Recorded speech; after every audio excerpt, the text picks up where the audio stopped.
कोई आनंद से फूला हुआ है तो कोई भय से भूला हुआ है। कर्ण आदि की बुद्धि काम नहीं कर रही है कि ये केशव कितने महान हैं, पीछे पीछे चल रहे हैं। भगवान का दिव्य रथ है, भगवान अपने रथ पर बैठे तो प्रणाम करके द्रोणाचार्य भीष्मादि वापस हो रहे हैं, लेकिन कर्ण वापस नहीं हुए। जब रथ चला तो पीछे पैदल कर्ण चल रहे हैं।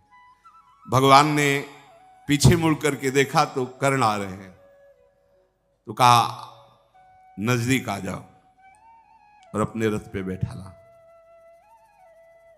कहा हमारी इच्छा भी थी कि मैं तुमसे एकांत में मिलूं। तो उनका केशव, मुझे वेदविद जो ब्राह्मण जन है उनसे पता चला था कि भगवान का अवतार होगा। अब मैं समझ गया कि वही अवतार आप हैं।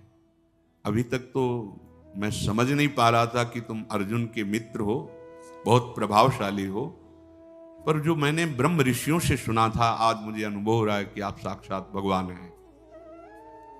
भगवान ने कहा हां, जो वेद पारंगत विद्वान ब्रह्म ऋषियों ने तुम्हें बताया था वही मैं अवतार लेकर के इस जगत का भार उतारना चाहता हूं। तुम तत्वज्ञानी महापुरुषों का संग किए हो कर्ण, इसलिए मैं जो तुम्हें कह रहा हूं बिना संशय के बात को सुनना। तुम जानते हो सिद्धांत किसे कहते हो, धर्म किसे कहते हैं। तुम धर्म शास्त्र के सूक्ष्म विषय के ज्ञाता भी हो। तुम अधिरथ पुत्र नहीं हो। जो कुंती जी हमारी बुआ हैं, तुम उनके गर्भ से उत्पन्न हुए हो। तुम्हारे पिता भगवान भुवन भास्कर सूर्यदेव हैं। किशोर अवस्था में होने के कारण भयवश तुम्हें उन्होंने प्रवाहित कर दिया था। जो कवच कुंडल थे भगवान सूर्य के प्रताप से आपकी सुरक्षा के लिए थे। आप डूब नहीं सकते थे, आपके प्राण नहीं निकल सकते थे। इसलिए मैं जो कहने जा रहा हूं वो ध्यान से सुनना। तुम्हारा जन्म कुंती के गर्भ से हुआ और कुंती जी का ब्याह महाराज पांडु से हुआ। तो जो कन्यावस्था में दैवी शक्ति भगवान सूर्य के द्वारा तुम्हारा प्रादुर्भाव हुआ, तो ब्याह होने के बाद तुम्हारे पिता पांडु, तुम्हारा पुत्र भाव उनके और पिता भाव के संबंध में ये शास्त्रीय धर्मयुक्त है। इसलिए तुम महाराज युधिष्ठिर से बड़े हो। आज ही मैं चल करके बता देता हूं युधिष्ठिर जी को कि कर्ण तुम्हारा बड़ा भाई है। तत्काल वो तुम्हारे चरण छुएंगे। मेरे साथ चलो। और जब युधिष्ठिर जी चरण छुएंगे तो अर्जुन, नकुल, भीम, सहदेव ये तुम्हारे चरणों में ही बैठेंगे। और जब पांचों पांडव और उनके पांचों पुत्र सुभद्रा कुमार, अभिमन्यु ये तुम्हारे चरणों में बैठेंगे और मैं तुम्हारे साथ होऊंगा, तो त्रिभुवन में कोई ऐसा नहीं कि तुम्हारा विरोध कर सके। त्रिभुवन विजेता और सर्व पूजनीय कर्ण तुम हो। तुम कोई साधारण नहीं हो। ये जितने भी राजा आए हुए हैं, चाहे दुर्योधन के पक्ष के 11 अक्षौणी सेना या 7 अक्षौणी सेना पांडवों के, ये सब तुम्हें नतमस्तक होंगे। युद्ध होगा ही नहीं, केवल तुम्हारे बल से युद्ध होने जा रहा है। इसलिए मेरी बात मान लो। ये हम एकांतिक रहस्य तुमसे बता दिया कि तुम महाराज युधिष्ठिर के बड़े भाई हो। तो जितने भी राजा आए हुए हैं वो सब तुम्हारा सम्मान करेंगे। वहां तो बात बनी नहीं, लेकिन तुम मेरी बात मान जाओ, बड़ा मंगल हो जाएगा जगत का। कर्ण ने कहा केशव, हंसते हुए उसने कहा कि बड़ा सौहार्द, बड़ा प्रेम, बड़ा मैत्री, बड़ा हित और परम सत्य आपके वचनों से प्रकाशित हो रहा है। निसंदेह मुझे कोई संदेह नहीं आपके वचनों पर। जैसा आप कह रहे हैं अक्षरशः ऐसा ही हो जाए। अगर मैं आपकी बात मानूं तो ऐसा ही हो जाएगा। पर नहीं, मैं मानता हूं मैं कुंती का पुत्र हूं। मैं मानता हूं कि पांडु के जैसे और पुत्र उनको पिता, ऐसे मैं भी पिता कहने का अधिकार रखता हूं। अच्छी तरह जानता हूं आपने जो बताया है कि कुंती के गर्भ से भगवान सूर्य की कृपा से मेरा जन्म हुआ है, मुझे कोई संशय नहीं। पर भरी सभाओं में जब अपमान होता रहा, तब न एक बार आपने कहा, न एक बार माता कुंती ने कहा कि ये अधिरथ सूत पुत्र नहीं, ये मेरा पुत्र है। जहां मैं अपने बल विक्रम को दिखाने को किया, वहीं मेरा अपमान होता रहा है। मैं जीवन भर जलता रहा, किस लिए? मेरा क्या दोष था? मेरा दोष आप साबित कर दीजिए।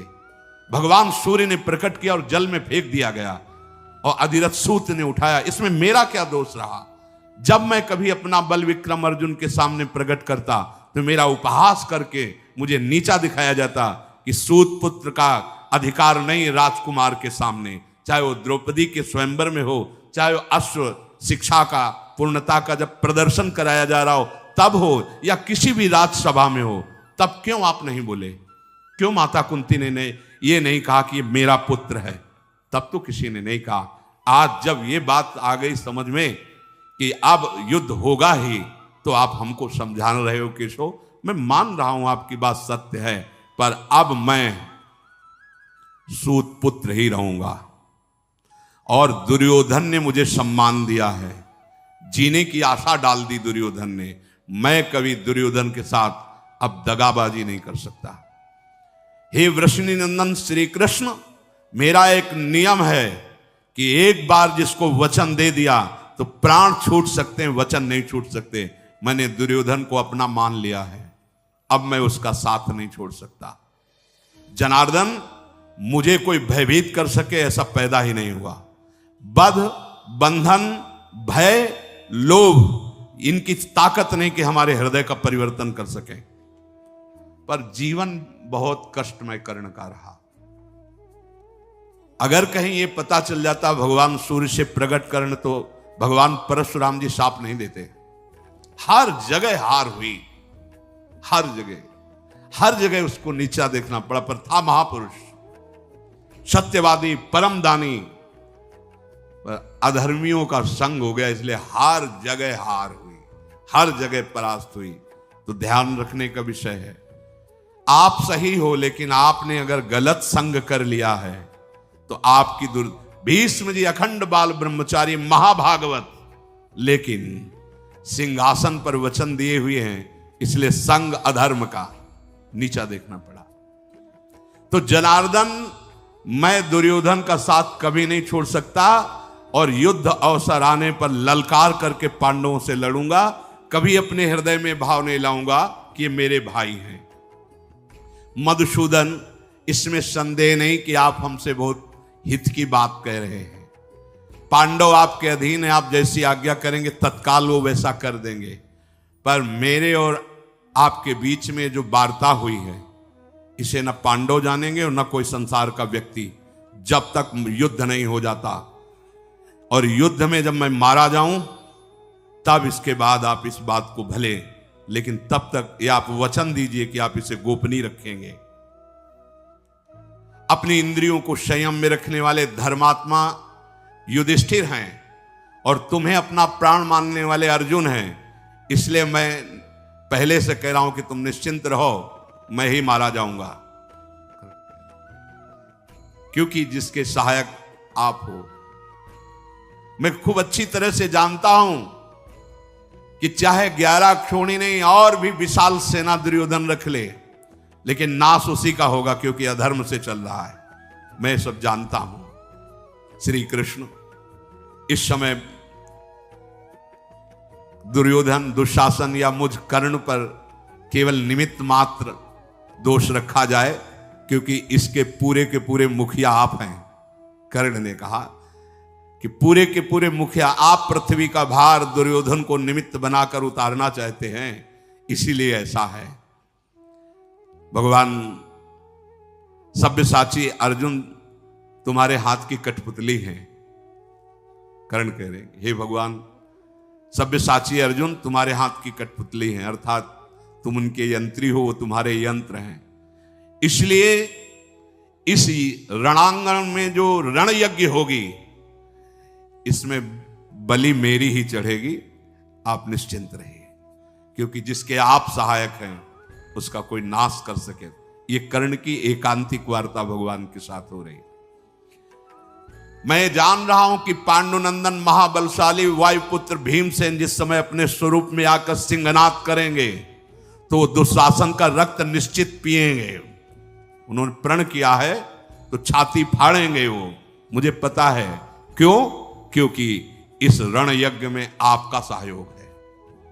मुझे पता है कि जिस समय पांचाल राजकुमार धृष्टद्युम्न अपने स्वरूप में आकर खड़ा होगा तो द्रोणाचार्य का गर्दन वही उतारेगा। क्यों? क्योंकि आप उनके रक्षक हैं। मुझे पता है कि शिखंडी भीष्म जी के सामने खड़े होने के लायक भी नहीं है, लेकिन वो मार गिराने का काम करेगा। क्यों? क्योंकि आप उनके पक्ष में हो। महाबली दुर्योधन का वध निश्चित है क्योंकि आप पांडवों के पक्ष में हैं। पर हे श्री कृष्ण, मैं पांडवों के पक्ष में नहीं आ सकता, रहूंगा दुर्योधन के ही पक्ष में। जब भगवान ने देखा कि कर्ण बात जानते हुए भी अब नहीं मानेंगे, तो कर्ण ने कहा, प्रभु आप ऐसा ना समझे कि मैं आपकी आज्ञा का उल्लंघन कर रहा हूं। मैंने एक स्वप्न देखा है, वो केवल आपसे बता रहा हूं। मैंने स्वप्न देखा है कि गांडीव धनुषधारी अर्जुन श्वेत गजरात पर विराजमान होकर के मुझे दृष्टिगोचर हो रहे हैं, अर्थात मेरे से उनकी विजय होगी। मैंने देखा है कि दुर्योधन में केवल 3 के मस्तक पर श्वेत पाग है और सबके लाल है, अर्थात सब मारे जाएंगे। 11 क्षोणी सेना में केवल 3 बचेंगे, अश्वत्थामा, कृपाचार्य और कृतवर्मा। ये 3 के माथे पे केवल सफेद पाग है, से सब मारे जाएंगे। जनार्दन, ये जो मैंने स्वप्न देखा है इससे मुझे निश्चित हो चुका है कि पांडवों की विजय होगी, कौरवों का विनाश होगा, साथ में मेरा भी। पर मैं डरने वाला नहीं हूं। मैं ललकार ललकार कर अपने भाइयों को मारूंगा, पांडवों को, पक्का। आप मुझे अब समझाने की चेष्टा न करें, अब मैं रहूंगा इसी पक्ष में। भगवान मुस्कुराए और रथ से उतर कर प्रणाम किया और कर्ण चला गया। और भगवान उपप्लव्य नगर की तरफ दारुक्षी रथ हंकवाया। विदुर जी को बहुत चिंता हुई। विदुर जी कुंती के पास गए और कहा, चिरंजीवी पुत्रों को जन्म देने वाली भारी संकट उपस्थित है। भगवान आए, संधि करवाने की चेष्टा की, नहीं हुई। भगवान का अपमान हुआ, कैद करने की, बंदी बनाने की चेष्टा की। अब वो वापस चले गए हैं। मतलब युद्ध पक्का। और युद्ध पक्का तो मुझे केवल डर है कर्ण से।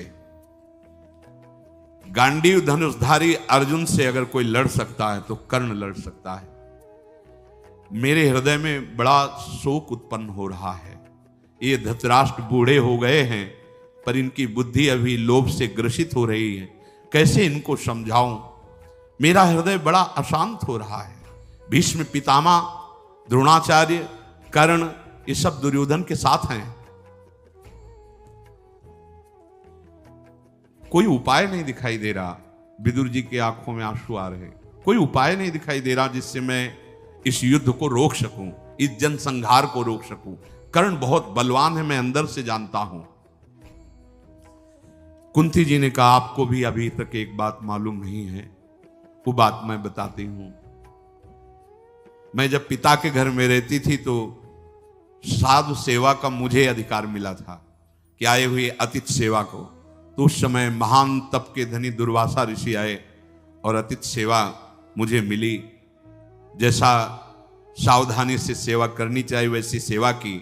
वो प्रसन्न हुए और मुझे एक मंत्र दिया कि इस मंत्र से कभी भी किसी भी देवता को बुला। तो मेरे मन में चापल्यतावश ऐसा हुआ कि मैं भला सूर्य को बुलाऊं, तो सूर्य देव आ गए और उन्होंने मुझे एक पुत्र प्रदान किया जो कन्यावस्था में ही प्रकट हुआ। वही ये पुत्र कर्ण है। तुम भयभीत मत रहो कर्ण से, वो मेरा पुत्र है। मैं जाऊंगी और आज्ञा करूंगी, वो अवश्य मेरी बात मानेगा। विदुर जी को प्रसन्नता हुई कि यदि ऐसे युद्ध रुक जाए तो बहुत अच्छा है। माता कुंती, समय कर्ण का एक निश्चित था। ब्रह्म मुहूर्त से खड़े हो जाते थे और जैसे जैसे सूर्य उदय होते वैसे वैसे मुख करते हुए भीषण धूप में भी ऐसे मंत्र उच्चारण करते हुए गंगा जल में और उस समय नियम था अगर कोई भी आकर कुछ मांग ले वो दे देते थे। ठीक उस समय माता कुंती गई, देखा दोनों भुजाओं को भगवान सूर्य की तरफ ऐसे किए, गंगा जी में खड़े हुए मंत्र जाप कर रहे हैं। नजदीक गई तो छाया सी दिखाई दी, मुड़ करके कर्ण ने देखा तो कहा राजमाता आपके चरणों में प्रणाम है, इस समय आपका यहां आना, आप इस कर्ण से क्या चाहती हैं? देवी मैं अधिरथ पुत्र कर्ण हूं, यह बात आपको पता है? क्योंकि भगवान ने बताया ना, इसीलिए वो भी कड़ुआ बोल रहा है। मैं अधिरथ पुत्र सूत पुत्र कर्ण हूं, यह बात आपको पता है? हाँ, तो ये सूत पुत्र कर्ण आपके चरणों में प्रणाम करता है। राजमाता यहां आने का कष्ट किया, आदेश करें ये सूत पुत्र क्या सेवा करें। बार बार इसलिए वो ये कह के आई है ना कि मेरा पुत्र है, मैं उसे बताऊंगा, और भगवान ने पहले बता दिया था। अभी तक सूर्य भगवान इनको दर्शन दिए पर एक बार भी नहीं बताया ये रहस्य, ये पता भगवान के द्वारा कर्ण को। कुंती ने कहा कि बेटा तुम सूत पुत्र नहीं हो, तुम कुंती पुत्र हो। तुम्हारे पिता अधिरथ नहीं, त्रिभुवन को प्रकाशित करने वाले भुवन भास्कर सूर्य देव हैं। तुम मेरे गर्भ से प्रथम पुत्र के रूप में प्रकट हुए हो। जिस समय मैं कुंती भोज राजा के यहां रहती थी उस समय तुम्हारा प्रादुर्भाव हुआ। कर्ण, ये सामने देखो जिनकी तुम आराधना कर रहे हो, ये तुम्हारे पिता हैं और इस बात के साक्षी हैं कि जो मैं बोल रही हूं वो परम सत्य है। बेटा ये युद्ध होने जा रहा है, प्रधान तुम इसके हो, तुम अपने भाइयों से अपरिचित हो, ये पांडव तुम्हारे ही भाई हैं। तुम्हें धृतराष्ट्र पुत्रों की पक्षवृत्ति लेकर युद्ध नहीं करना चाहिए, तुम मेरे पुत्र हो। पूर्व काल में जिसका उपार्जन किया गया अर्जुन आदि के द्वारा, लोभवश इन दुष्टों ने कपट करके वो सब ऐश्वर्य अपहरण कर लिया है। अब मेरे पुत्र उसके लिए जरूर युद्ध करेंगे, तो तुम्हें पता हो जाना चाहिए कि अर्जुन और तुम भाई भाई हो, फिर युद्ध किस बात का? तुम हो जाओ तो युद्ध होगा ही नहीं, इस बात को स्वीकार करो। कर्ण ने कहा इस महान रण यज्ञ की वेदी पे पीठ दिखाने वाला ये सूत पुत्र नहीं है, अब ऐसा कभी नहीं हो सकता। सर्वगुण संपन्न पांडव हैं, मैं जानता हूं। सूर्यमंडल से आकाशवाणी हुई, सुनो कर्ण, सूत पुत्र शब्द उच्चारण मत करो, जो कुंती कह रही वो अक्षरशः सत्य है। तुम मेरे पुत्र हो, मैंने तुम्हें बताया नहीं, आकाशवाणी सूर्य की। जो ही इस कर्ण ने इस वाणी को सुना तो प्रणाम किया सूर्य को भी, और कुंती से कहा माता मुझे पहले से पता है कि आप मेरी माता हैं और भगवान सूर्य मेरे पिता हैं। माता कुंती, भगवान सूर्यदेव इनसे मेरा प्रादुर्भाव हुआ है, पर मैं ना आपकी बात से विचलित होने वाला हूं और ना भगवान सूर्य की बात से। वचन दिया है दुर्योधन को, तो अब ऐसा नहीं हो सकता। राजमाता आप और जो कुछ मांगो सो मांग लो, मैं इस समय ना नहीं कहता, पर अगर ये मांगो कि अर्जुन से युद्ध ना हो तो अब ऐसा नहीं हो सकता। क्या आप चाहती हो, आज्ञा कीजिए। माता कुंती ने कहा कि हमें चाहती कि हमारे 6 पुत्र हैं, 5 पांडव और एक तुम, 6 पुत्रों में एक भी नहीं मरना चाहिए। उन्होंने कहा कर्ण ने कि आज तक हमने कभी किसी को ना नहीं कहा। आपने किस सभा में कहा है कि आपके 6 पुत्र हैं? बहुत हृदय से दुखी कर्ण रहे, कभी कभी किसी ने सपोर्ट नहीं किया, न भगवान सूर्य ने कहा कहीं और न माता कुंती। जहां भी अपनी तो उसको नीचा दिखाया, ए सूत पुत्र, तो राजकुमारों के समान। तो 6 पुत्र हैं आपके, आपने किस सभा में घोषित किया है? कभी किया है? आज जब आपने देखा है कि आपके पुत्रों पे, प्राणों पे बने आई है, तो आप अब यह कहने चली आई हो कि कर्ण तुम मेरे पुत्र हो, पांडु तुम्हारे भाई हैं। मैं दुर्योधन का आश्रय लिया, मेरा जीवन निर्वाह दुर्योधन ने किया, मैं प्राण भी उसी को दूंगा, उसी के लिए न्यौछावर करूंगा। मैं कभी झूठ नहीं बोलता और मैं कभी मांगने वालों को ना भी नहीं कहता। तो इसलिए दैव बड़ा बलवान है, तुमने 5 पुत्र सदैव घोषित किए हैं, 5 ही रहेंगे, तुमको भी विमुख नहीं करेंगे। युद्ध का अवसर आएगा और जब युधिष्ठिर, भीम, नकुल, सहदेव, इनको मैं ऐसी दशा में पहुंचा दूंगा कि वध कर सकता हूं, उस दशा में मैं इनको छोड़ दूंगा, लेकिन अर्जुन को नहीं। या अर्जुन मुझे मारेगा तो 5, या मैं अर्जुन को मारूंगा तो आपके 5। आपने सभा में सदैव 5 पुत्र बताए हैं, 5 ही पुत्र रहेंगे, या कर्ण जाएगा या अर्जुन जाएगा। कुंती देवी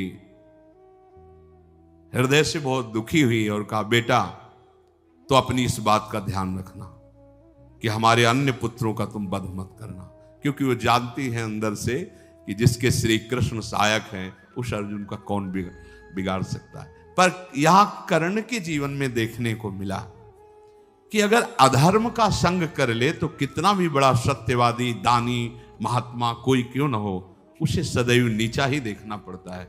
इसलिए कुसंग का त्याग करते हुए भगवद आश्रित होकर निरंतर जाप करने से नाम का, मंत्र का, गुरु वचनों का, जीव का परम मंगल हो जाता है। कभी एक क्षण भी नाम न भूले, ऐसी सावधानी रखें। शेष चर्चा आगे। श्री राधा वल्लभ लाल की।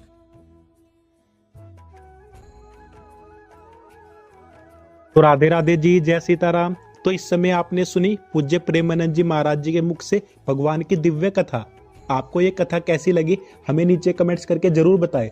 और आप पूज्य प्रेमानंद जी महाराज जी के मुख से भगवान की कौन सी और दिव्य कथाएं और लीलाएं सुनना चाहते हैं, जिनसे आपकी भक्ति और भी ज्यादा आगे बढ़े और आप भगवान के और नजदीक आ पाए, हमें नीचे कमेंट्स करके जरूर बताएं। श्री जी ने अगर चाहा तो हम पूज्य प्रेमानंद जी महाराज जी द्वारा उन कथाओं को भी आपके लिए प्रस्तुत कर देंगे। तब तक के लिए आप ऐसे ही भगवान का नाम लेते रहे। राधे राधे, जय सीताराम।